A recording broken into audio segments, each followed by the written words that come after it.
நம்ம சென்னை சில்க்ஸின் ஆடி blast சேவிங்ஸும் blast கலெக்ஷனும் blast. சுகாதாரத்தை பேணிக்கின்ற வகையில் நாட்டு நலன் கருதி தியாகத்தை செய்தவர்கள் நீங்கள் என்பதை இந்த நாடே இன்றைக்கு பாராட்டிக் கொண்டிருக்கிறது, வாழ்த்திக் கொண்டிருக்கிறது. அப்படிப்பட்ட பணிகளை நீங்கள் செய்கின்ற நீங்கள் எல்லா வகையிலும் நீங்கள் உயர்ந்திடல் வேண்டும் என்பதுதான் இந்த அரசுடைய கனவாக இருக்கிறது. உங்கள் குழந்தைகள் சிறந்த கல்வியாளராக மாற்றப்பட வேண்டும்.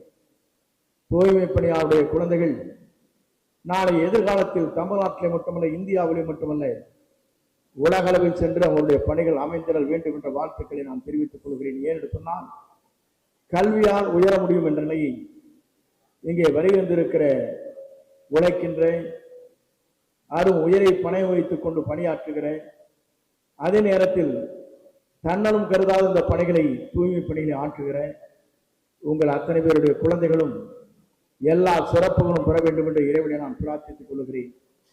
நான் இன்றைக்கு பேசுவதற்கு காரணம் புரட்சித் தலைவர் எம்ஜிஆர், புரட்சித் தலைவர் அம்மா அவர்கள். அம்மா வழியே இன்றைக்கு தமிழ்நாட்டை சீரோடும் சிறப்போடும் எழுச்சியோடும் நடத்தி வருகிற தமிழக முதல்வர் வெற்றி தளபதி நம்முடைய ஜோசப் விஜய் அவர்கள் இன்றைக்கு தமிழ்நாட்டை ஆண்டு வருகிறார். நீங்கள் கவலைப்பட தேவையில்லை. நீங்கள் தூய்மை பணிகளை நீங்கள் ஆற்றி வருகிறீர்கள். தூய்மையான ஆட்சியை தமிழகத்திற்கு தருவதற்காக ஒருவர் தோன்றியிருக்கிறார். அவர்தான் நம்முடைய தமிழ்நாட்டின் முதலமைச்சர், தமிழக வெற்றிக் கழகத்திலே தளபதி என்பதை நான் நேரத்தை தெரிவித்துக் கொள்கிறேன். எங்களுடைய கோரிக்கை, அரசு எது நியாயம் இருக்கிறதோ அந்த கோரிக்கை நிதிநிலைக்கு ஏற்ப நிறைவேற்றுவதற்கு அரசு முனைப்பாகின்ற இந்த பணிகளை செய்து வருகிறது. குறிப்பாக பேரூராட்சி என்பது பல்வேறு நகரங்களுக்கு அருகாமையிலே இருக்கிற பேரூராட்சிகள் இருக்கிறது. அப்படி வருகிற போது நகரத்திற்கும் நமக்கும் இருக்கிற நிலைகளை நாம் பார்க்கின்ற போது வேறுபாடுகள் இருக்கிறது என்பதை நான் அறிவேன். உங்களுடைய பணிகளை பொறுத்தவரையிலும் தூய்மை பணியாளர் மட்டுமல்ல, இந்த நாட்டை காக்கின்றவர்களாக நீங்கள் இன்று காக்கி சட்டை அணிந்து கொண்டு நீங்கள் இந்த பணிகளை ஆற்றி வருகிறீர்கள். அதற்காக வாழ்த்துக்களையும் பாராட்டையும் நான் தெரிவித்துக் கொள்கிறேன். உங்களுடைய பணிகள் சிறந்த முறையில் இருப்பதற்கு நீங்கள் அயராது உழைத்துக் கொண்டிருக்கிற உங்களுக்கு ஆறுதலாக இருப்பதற்காகத்தான் இந்த முகாம் இன்றைக்கு இங்கே துவங்கப்பட்டிருக்கிறது. உங்களுடைய குறைகளை தெரிந்தெறிந்து அதை நிறைவு செய்வதற்காக இந்த பணிகள் இன்று துவங்கப்பட்டிருக்கிறது. தமிழ்நாட்டை ஆண்டு கொண்டிருக்கிற நம்முடைய தமிழக முதல்வர் அவர்கள் எண்ணற்ற திட்டங்களை தமிழ்நாட்டிலே மக்களுக்காக சேவை செய்வதற்காக நாள்தோறும் சிந்தித்து வருகிறார். அப்படி சிந்தித்து வருகிற போது தூய்மை பணியாளர்களுக்கு உங்களுடைய கனவும் நிறைவேற்றுகிற காலம் இருக்கும் என்பதை நான் இந்த நேரத்திலே தெரிவித்துக் கொள்கிறேன். ஏனென்று சொன்னால், எல்லா துறையிலும் ஆய்வு செய்கிற போது துறையிலே இருக்கின்ற நிலைகள் அது என்னென்ன வேறுபாடுகள் இருக்கிறது, அந்த வேறுபாடுகளை எப்படி களைய வேண்டும் என்ற நோக்கத்தோடு தான் நம்முடைய தமிழக வெற்றிக் கழகத்துறை தலைவர் தளபதி ஜோசப் விஜய் அவர்கள் இன்றைக்கு தமிழ்நாட்டிலே பவனி வந்து கொண்டிருக்கிறார் என்பதை நான் இந்த நேரத்தை தெரிவித்துக் கொள்கிறேன்.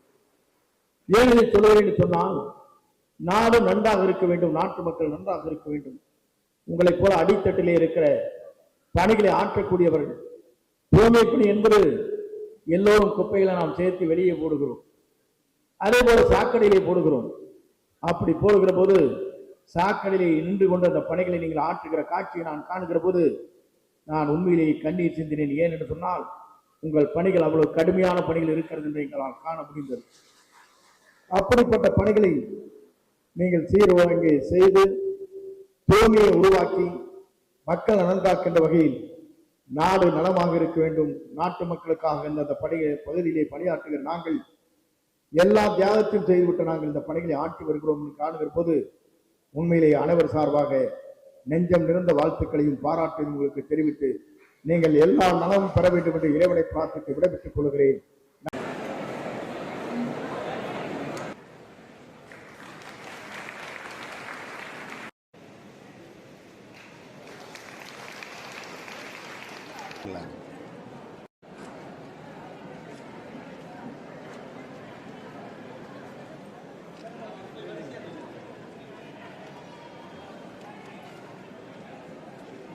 நம்ம சென்னை சில்க்ஸின் ஆடி பிளாஸ்ட் சேவிங்ஸும் பிளாஸ்ட் கலெக்ஷனும் பிளாஸ்ட்.